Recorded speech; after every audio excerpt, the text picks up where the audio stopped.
মাহফিলে আসার নগদ সওয়াবের মধ্যে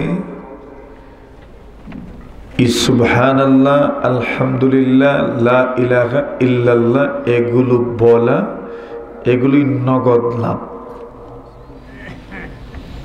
দেখেন না, দোকানে নগদ বিক্রির উপর সবচেয়ে বেশি গুরুত্ব দেওয়া হয়। মাহফিলেও সাদার ব্যাপারে দেখছেন নি, সর্বশেষ নগদ নগদ ছাদা করা হয়। নগদের একটা গুরুত্ব আছে না নাই? গুরুত্ব আছে।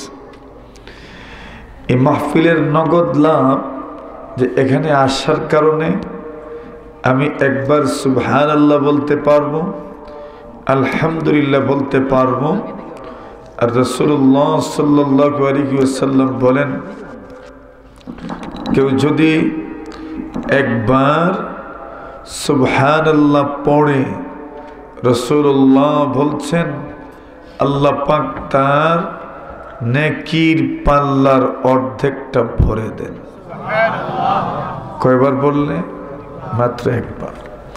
আর কেউ যদি আলহামদুলিল্লাহ বলতে পারেন, আলহামদুলিল্লাহি মিলউহু, কেউ যদি আলহামদুলিল্লাহ বলেন তাহলে পুরা নেকির পাল্লা ভরে যায়।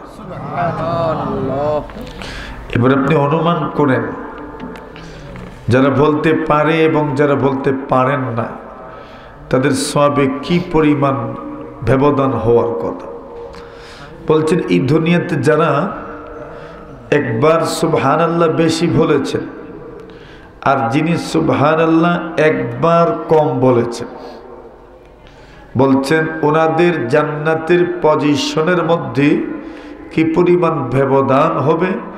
বলছেন আকাশ আর জমিনের মধ্যখানে যতটুকু ব্যবধান, একবার সুবহানাল্লাহর বেশ কমে এতটুকু ব্যবধান। এখন চিন্তা করেন, সুবহানাল্লাহ আলহামদুলিল্লাহ বেশি বলার দরকার কিনা? যেরকম দরকার। অত্যন্ত দুঃখের বিষয়, একটা সময় এই শব্দগুলো আমাদের মুখে বেশি ছিল, কিন্তু বিজাতীয় অপসংস্কৃতি, বিজাতীয় সংস্কৃতির কারণে আমরা আমাদের ঐতিহ্যের শব্দগুলোকে আস্তে আস্তে ভুলে যাচ্ছি। বুঝতে পারি নাই মনে হয়। আমি মনে করেন একটা সময় আশ্চর্যজনক কিছু দেখলে মানুষ বলতো আল্লাহু আকবার অথবা সুবহানাল্লাহ বলতেন। এখন মানুষ এগুলো না বলে বলে ওয়াও। কি বলে? আমি ভুল বলছি? কি বলে এখন? ওয়াও। এখন দেখেন আমাদের ঐতিহ্যবাহী শব্দগুলোর স্থান দখল করছে বিজাতীয় শব্দগুলো। ফলে কি হচ্ছে, আমরা তাদেরটাকে গ্রহণ করছি, তাদেরটাকে পছন্দ করছি, তাদেরটাকেই আমরা আমাদের তার উপর শ্রেষ্ঠত্ব দিচ্ছি। কথা কিন্তু খুব ভালো করে বুঝিয়েন। অন্যেরটা গ্রহণ করার মধ্যে তার সংস্কৃতির প্রতি আসক্তি পাওয়া যায়, ভালো লাগা পাওয়া যায়, ভালোবাসা পাওয়া যায়, ওইটাকে উত্তম মনে করা হয়। যদি বিষয়টা এইভাবে গভীরভাবে আপনি চিন্তা করি, তাহলে দেখব আল্লাহ তাআলা জানায় দিচ্ছেন, হে রাসূল আপনি বলে দিন, যারা হক পথ পরিষ্কার হয়ে যাওয়ার পরে আল্লাহ এবং তার রাসূলের আনিত পথ ও মতকে ধরবে না, মুসলমানদের রাস্তাকে সে তার রাস্তা মনে করবে না, আল্লাহ বলছেন নুওয়াল্লিহি মা তাওয়াল্লা, সে যেদিকে ফিরতে চায় আমি আল্লাহ তাকে সেদিকেই ফিরাইয়া দিব। নাউজুবিল্লাহ বলেন। তুমি যার প্রতি আসক্ত হচ্ছ আল্লাহ তোমাকে তার সাথে মিলাই দেবে। অথচ আমাদের ঐতিহ্য, আমাদের ইতিহাস, আমাদের সংস্কৃতি এমন, একবারে জন্ম থেকে মৃত্যু পর্যন্ত কোন একটা বিষয় বিজাতীয়দেরকে আমাদেরকে খরচ করতে হয় না, ধার করতে হয় না, ঠিক কিনা? সব বিষয়ে ঐতিহ্য, ইতিহাস, সংস্কৃতি আমাদের ধর্মে আছে না নাই? আছে। দুই শব্দগুলো এখন এদেরটা আমরা গ্রহণ করছি। নবীজি বলছেন, কেউ যদি লা ইলাহা ইল্লাল্লাহ বলে, একবার যদি বলে, রাসূল বলছেন সর্বোত্তম জিকির কোনটা? লা ইলাহা ইল্লাল্লাহ। আল্লাহ রাসূল বলছেন কোন মানুষের জীবনের শেষ কথাটা যদি হয় লা ইলাহা ইল্লাল্লাহ, রাসূল বলছেন তার শেষ ভালো, এজন্য জান্নাতের মেহমান হয়ে যাবে। এটা কোন সময় মুখ দিয়ে আসবে? যখন এটার একটা প্র্যাকটিস থাকবে, যখন রিহার্সেল থাকবে, যখন তার অনুশীলন থাকবে, তখনই না তা আমার মুখ দিয়ে আসবে। তাহলে আমরা কি বুঝতে পারলাম যে আমাদের ইতিহাস আছে, আমাদের ঐতিহ্য আছে, এবং এই মাহফিলগুলো আমাদের ইতিহাসের অত্যন্ত গুরুত্বপূর্ণ একটা অংশ জুড়ে এই দ্বীনি মাহফিলগুলোর অবদান রয়েছে। সেই মাহফিলগুলোতে আমরা আসতে পেরেছি, এজন্য আবারও আমরা শুকরিয়া আদায় করি জোরে সুরে আলহামদুলিল্লাহ।